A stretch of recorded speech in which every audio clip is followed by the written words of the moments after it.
E aí, galera, vamos iniciar mais uma aula. Nessa aula nós vamos prosseguir com o assunto IP e vamos iniciar hoje uma série de aulas com relação ao endereçamento do protocolo IP, certo? Nós vamos reservar algumas aulas do nosso treinamento de TCP só falando sobre endereçamento. Nós vamos iniciar hoje do zero endereçamento. Nós vamos entrar em alguns assuntos que já foram falados lá atrás no treinamento network. E à medida que os assuntos e as aulas forem se desenvolvendo, nós vamos estabelecer aí características sobre o endereço IP mais aprofundadas e mais complexas, com várias dicas para vocês com relação à prova. Então vamos começar falando sobre o endereçamento nessa primeira parte aqui, tá? Que seria a introdução mesmo. A gente já falou anteriormente que o endereço IPv4 ele é um esquema que é estabelecido a partir de 32 bits. Esses 32 bits eles são organizados em 4 grupos com 8 bits cada, e esses grupos se chamam octetos. Tá? Então eu tenho aqui um exemplo, né? Eu tenho 1, 2, 3, 4 grupos, 4 octetos, e cada um desse octeto aqui vai ter lá a sua numeração binária. Então o IP, originalmente falando, ele é assim, tá? Ele é em forma de bit mesmo, que é a linguagem que os computadores utilizam, que é exatamente a linguagem binária, certo? Então, nós, os seres humanos, não estamos habituados a trabalhar com a numeração binária. Nós estamos habituados a trabalhar com a numeração decimal, né? E é por isso que quando a gente escreve um endereço IP, a gente escreve ele em notação decimal. E aí o que o computador faz? O computador ele pega e transforma essa notação decimal em notação binária. Tá? Então nós temos aqui o exemplo de um IP na sua notação binária, e aqui embaixo o seu equivalente decimal. Gente, olha só, antes da gente prosseguir, uma coisa extremamente importante, não se esqueça, é preciso que você saiba fazer a conversão de base da numeração binária para a numeração decimal. A gente já deu essa aula lá atrás no treinamento de network, tá legal? Se você ainda não está craque nisso, se você ainda não estudou, se você ainda não exercitou, é preciso que você volte lá, reveja a aula, faça novamente exercícios. Nós temos exercícios gravados lá para vocês fazerem, caso vocês não tenham feito, porque isso é essencial para o seu sucesso aí no treinamento, tá legal?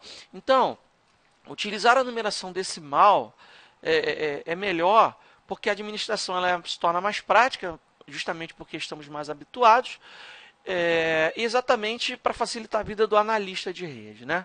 Então, ok, vamos avançar. O endereço IPv4 foi idealizado para ser usado na internet, obviamente, e por esse motivo ele está acabando. Como vimos anteriormente, o IP é administrado globalmente de forma centralizada na IANA, certo? Lembra dos órgãos de padronização? Nós falamos sobre a IANA. A IANA ela distribui esse IP no globo por meio dos registros regionais da internet. Só para lembrar, o registro regional aqui do Brasil, que coordena não só o Brasil, mas o continente latino-americano, é a LACNIC, né?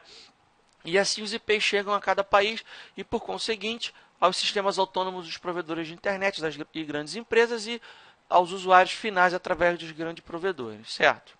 Como temos um índice de hosts válidos na internet cada vez maior, mais e mais IPs devem ser utilizados, uma vez que ele é o responsável por endereçar. Então, se eu tenho um equipamento na internet, a gente já falou sobre isso também anteriormente, ou esse equipamento tem um endereço IP público, né?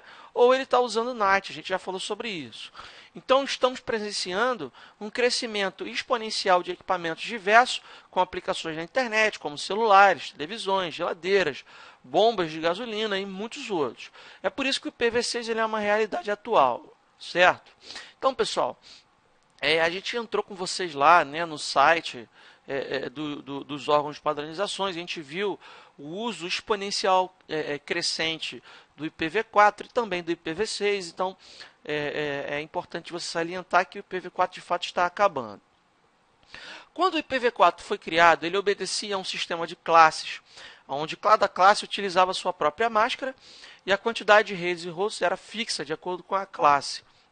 Essa administração, obviamente, não é viável e por isso ela caiu por terra. A estrutura hoje é a estrutura classless, onde não existe mais essa obrigatoriedade de coincidir a classe do IP com a classe da máscara. Então, olha só, Observa assim que a gente tem originalmente essa estrutura aqui, né? Eu tenho os IPs de classe A, classe B e classe C, que são as classes que você pode utilizar para endereçar a máquina, tá? E eu tenho os IPs de classe D, que basicamente são IPs reservados para aplicações multicast, e eu tenho os IPs de classe E, que são reservados, que não foram usados, certo? Então, repara que o endereço de classe A, ele vai de 0 no primeiro octeto até 127. Ou seja, toda vez que eu precisar identificar a classe de um IP, basta analisar o primeiro octeto. Tá? Então, olha só. Se no primeiro octeto está entre 0 e 127, é um IP de classe A. Se no primeiro octeto estiver entre 128 e 191, classe B. De 192 a 223C, de 224 a 239D e 240 a 255, classe E. Isso aqui, pessoal, você tem que gravar, tá legal? Faça um exercício mental aí para gravar isso. Então, um IP de classe A, ele vai me dar 128 redes com 16.777.216 hosts. Então, tenho pouquíssimas redes disponíveis e milhares de IPs por rede. Ou seja, você não tem uma rede com 16 milhões de IPs. Tá na cara que essa distribuição ela não é viável, certo? O IP de classe B, ele vai me dar 16.384 redes com 65.536 hosts. Ou seja, são muitos IPs de hosts e poucas redes também. E já o IP de classe C vai me dar um pouco mais de 2 milhões de redes com apenas 256 IPs. Ou seja, são muitas redes e poucos IPs, tá? Ou seja, você vê que essa distribuição aqui, baseada na classe A, B e C, ela não é uma distribuição viável, certo? Então, pessoal,